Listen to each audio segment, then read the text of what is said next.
I'll be with you in just a moment.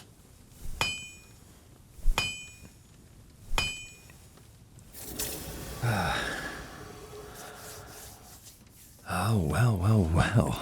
You're not from around here, are you? Clean clothes, well kept. Oh, looks like you bathe more than once a fortnight, too. You're definitely not from around here. Well, in that case, allow me to welcome you to Mirefall. Say, you look like someone who would know quality craftsmanship when they saw it. Tell me, what can the old town smithy do for you?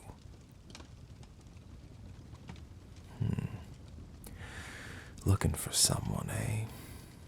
What do they look like?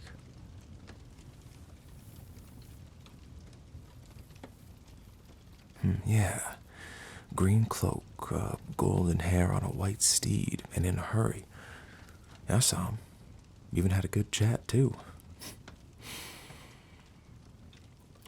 Well, I'd love to stand here and chat, but I've got plenty of work to do, and idle conversation won't put bread on my... Well, how kind of you to offer. I'm sure if you bought some of my quality wares, I could take a moment of rest and answer your questions. Let's see. I know. Everyone young and old needs to eat, and someone as clean and proper as you couldn't possibly use your hands. What you need is a set of quality utensils. Have a look at these. Crafted by hand from the highest quality silver of the mines of Riften, the mayor of Mirefall uses a very similar set to these.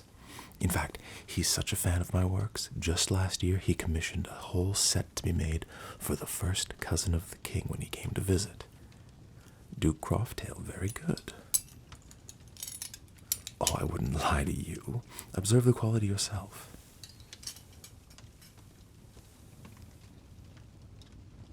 Hand engraved, each and every one. Well, of course you're impressed. The quality speaks for itself. Now, a set like this would usually cost a king's ransom, but since things have been slow ever since the flood, I'll sell you the full set for 9 silver. A mere 3 silver each. Well, thank you. Here you are, the knife, the fork, and the spoon. Thank you so much. I know you will not regret this. Now, about that young lad you mentioned, the one in the green cloak. He rode through Mirefall 3 days ago, heading north out of town. He seemed to be in a mighty rush to get back on the road, but needed to stock up on supplies and have me repair some of his rider's tack. While I worked, he and I spoke at length about his woes. Well, I wouldn't feel comfortable disclosing my private affairs with one of my best clients. Oh yes, not only did he pay me for my work, he purchased a new pot, a knife, and a set of horseshoes for his steed. Now tell me, how long do you plan on being on the road? Surely if you're looking for someone with a 3 days head start, you're not seeing home for quite a while. I may have just the thing for you. Hold on a second.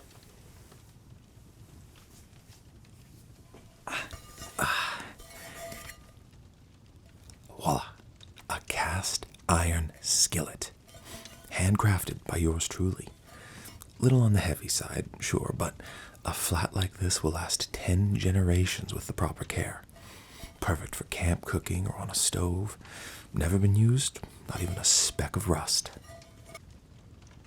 And if you find yourself up against any ne'er-do-wells who intend to rob you blind, or a creature intent on making a meal out of you, well, it can be a handy weapon. No lie, my brother, with a cast iron skillet just like this, fended off a bear whilst hunting in these very woods not 2 seasons ago. Took his party by surprise. While they were bedding down for the night, they had a buck skinned and ready to bring to town next day. My brother was just about to fall asleep when he awoke to screams. One of his mates was flailing in his bedroll with a black bear pawing at his legs. Well, in the dark, my brother could not find his knife, but what he could see was over the glowing embers of the fire, a skillet from the meal the night before. So he bounded out of his roll and began to shout and swing the hot pan in front of the beast. It took a few good swipes near the beast's face to scare it off, but off it went all the same. Needless to say, there wasn't much sleeping going on after that, or so I was told. I never said he hit the beast with it, but I'm sure you can imagine it wouldn't have felt very good. So what do you say? I'll give you a good deal. Let's say, 7 silver. Well, you can see the craftsmanship. Let's say 6. Okay, fine. 5, but I'm not going a cent lower. Okay, deal. Oh, I know you won't regret this. I have one just like it myself. Mrs. uses it every single day since I made it. Potato hash, river fish, game, eggs. It'll cook anything but soup. Oh, right, the rider in green came into my smithy with a broken buckle for his saddle. Also, his poor horse had worn his shoes right down to the nails. Must have rode over some mighty rocky terrain for quite a while. Now, I'll be the first to admit I was skeptical that he'd be able to pay. After all, from the way he looked, he was down on his luck. Dirty face, ripped cloak. But, like my mother always told me, never judge a river by its banks. He pulled his cloak to the side and revealed 3, maybe even 4 bags of coins. I asked what he did for a living, but he wouldn't say. Still, he paid me generously for some goods and to fix up his horse to ride once again. You know, it was no surprise the saddle was falling off. The brass clips were so thin and tarnished they must have been 50 years old. The stirrups were no better, only hanging on by a thread. But, like I said, he had more than enough coins, so I replaced the buckles in the stirrups, fixed the horn, even got my old aunt, the town tanner, to finish up some new straps and bridle. I offered if he had the time to make him a whole new saddle from scratch, but that would have taken at least 2 days, and he was adamant about riding at first light. We got along well enough as I worked. I chatted about this and that, and tried to get him to open up a little about his past, but he wouldn't budge. Oh, well, surely someone as important as you wouldn't care to hear more. You may as well be on your way. Oh? You're in need of something specific. Well, you need only name the item. If I don't have it, I can point you in the right direction. Zahara. Yeah, of course I'm familiar. Hazard, Al-Shazar. I play all the games of chance at the tavern on the weekends. You know, the wife used to be completely opposed to it until I convinced her to come along one night. Can you believe she was laboring under the assumption that I was going to gamble away all of our savings? Like a common city urchin. What kind of scab bets money on games of chance? It's in the name. Chance. Only a fool would let the dice decide if they ate that day. When she found out we only played for sweets and bread, or who would buy the next round, she loosened up, and now she'll throw a wager in on the weekends. Just last week, she came in with a copper's worth of lemon drops and left with a full roast ham hock. I'm sorry, I forgot what we were talking about. Ah, right, Zara. What of it? Oh, I see. Your wooden dice have worn out. Yeah.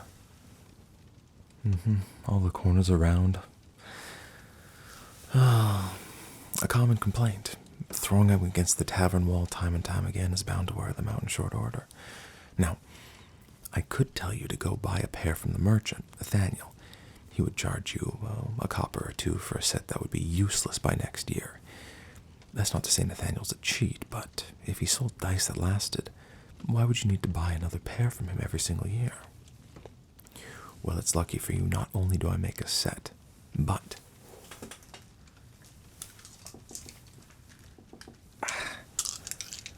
I make a set out of iron.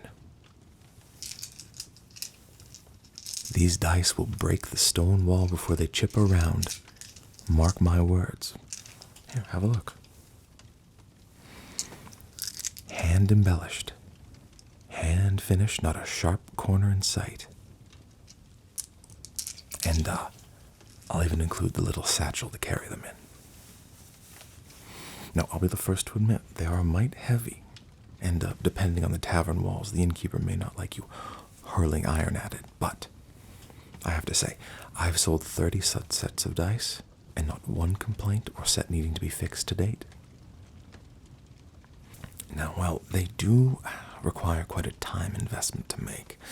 The fine engraving and all takes a day per dice alone, but you have been more than generous today. How about 4 silver for the set of 6?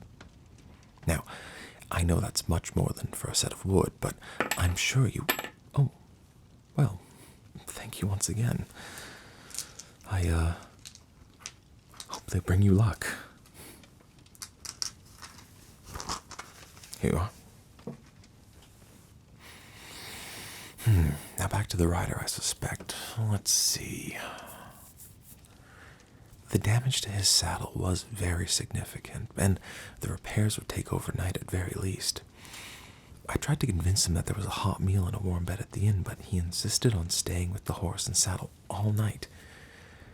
I even offered him the bedroll I keep up in the attic for when I go with my brother on hunting trips, or more often when I aggravate the missus. I thought at first he was worried I would try and rip him off or steal his horse. After all, it was a gorgeous steed, but the more we talked, the more it became apparent he was worried about being seen. Made me a little nervous, to be honest.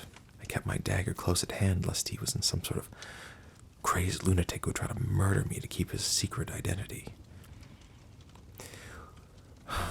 He wouldn't tell me his name either. Very strange. When I asked what I should call him, he told me to call him Slippy. I know, Slippy. Very strange indeed. But as the night went on and we chatted, my fears slowly began to subside. We had similar interests. In fact, his father was a blacksmith from Brashaw, no less. Or so he said. I can usually sniff out a liar, but in this case it was not as easy. Everything he said, no matter how fantastical, seemed to be the truth. Well, for example, he said not only had he met the king, but he was an advisor. He spoke at length about traveling with the king's entourage to Balmoral to negotiate land rights and trade tariffs. Now, if it was any other location, I would have thought he was telling tall tales, but I myself have been to Balmoral on several occasions, and the places and things he described were spot on. He also mentioned he was an advisor for both the kings from Brereland and Hosted. I subtly quizzed him to try to tell if he was full of it, but he knew the main export of Brereland was iron and that Hosted was across the ocean through the Badlands to the east. It seemed increasingly strange that someone so prestigious and well-traveled would require someone like me to help them along. I asked if he was on the run for something or someone, and he didn't answer. Strange lad, I must say, but he didn't seem too dangerous. Oh, listen to me prattle on. Is there anything else I could interest you in? Oh, this? Well. Oh, well. You do have an eye for the finer things.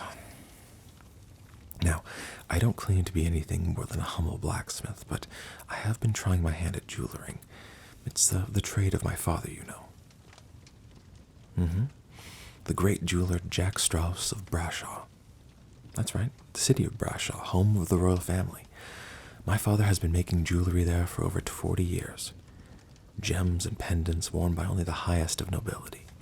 No lie, the queen herself owns a pair of emerald earrings smithed by my father, and I have it on good authority it's her favorite set. Well, why else would she wear them at nearly every public function she attends?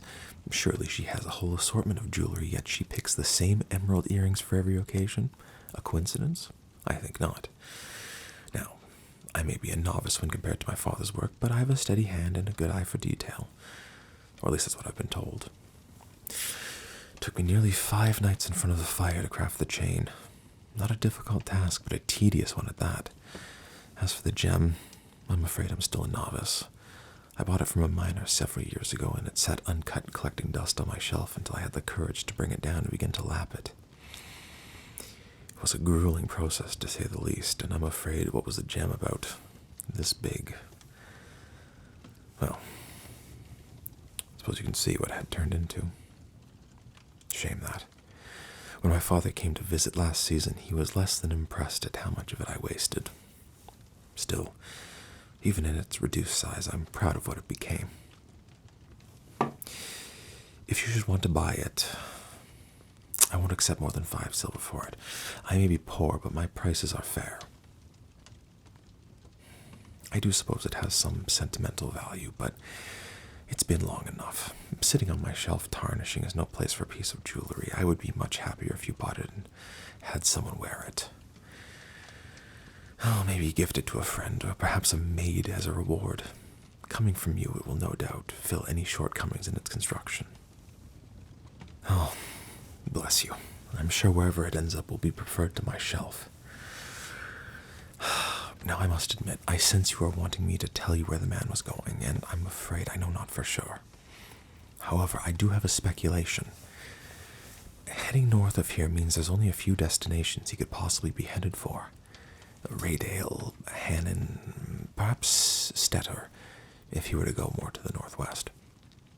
Another 3 days' journey and he would hit the mountains and then the border of Sylvanison, but the trek through the mountains would be nigh impossible on horseback. But I don't think he's going that far. Now, this may seem daft, but I swear on my honor it's true. As I was tending to his old saddle, I noticed a strange set of markings crudely carved into the top of the seat. At first it looked like some simple wear, but upon closer inspection the cuts and scrapes began to take shape. It was a map. A crude one, granted, but a map nonetheless, hastily carved into the leather of the saddle. Past Goliath Stone, around the Serpent's Gorge, and then nestled between where the King Fraser River and the White Knife River join. There's some kind of old tree, or perhaps a very special tree. Great detail was put into carving the tree, so it must be of some significance. I tried my best to be discreet, but when the rider caught me looking, he was quick to snap at me to focus on the bridles. If what I saw was true, and that map is where he's riding right now, he would be getting pretty close to that great tree. But there may be a way to get there much sooner than the map would suggest. Very generous, but please, I may be poor, but I'm not that greedy. You've been more than kind. This information is for free. On the map, it showed a lengthy path around the Serpent's Gorge and avoided the great swamp to the east of Hannon, adding at least 4 days of travel to the trip by my estimate. Since that map was created, a bridge has been constructed over the Serpent's Gorge to make it easier for merchants and farmers to move their goods. And the people of Hannon got sick and tired of the mosquitoes, so they diverted the river and then laid brush and stone. Over 10 years, they stomped that swamp flat and dry. Overkill? Perhaps, but as I'm sure you can attest, mosquitoes are quite the nuisance up north. If you ride straight and true over the bridge and over the swamp, and if the rider is following that map to a T, you would catch him at that tree, or maybe even beat him there. Now, write this down. Head due north until you reach a Y in the road. Take the northeast path towards Raydale. When you arrive, head through the town and find the road that looks most traveled, or actually, better yet, find a trader or merchant and ask him where the Boar's Head Bridge is. I'm sure they will give you better details than me. Last I remember, it was straight north from the town, but hair-pinned around as you ascended. You cannot miss the bridge. It's nearly completely made out of light gray stone. Across the bridge, follow signs for Hannon. It should only be a few hours there. Then it's just a matter of pointing yourself north until you find a river. Follow it upstream until it splits. One way will go into the mountains, the other sort of down towards Hannon.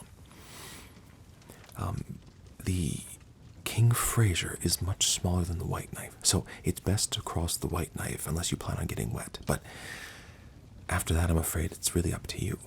If the map was correct, you should find yourself near the tree depicted, in the V where the two rivers merge, but I can't be sure. Now, that's really all I have. Now, is there anything else I can help you with tonight? You've been more than generous. What do you mean, forget everything I told you? I can't just forget about the... Oh. Well, I suppose we never met. Farewell, mysterious rider, and good luck.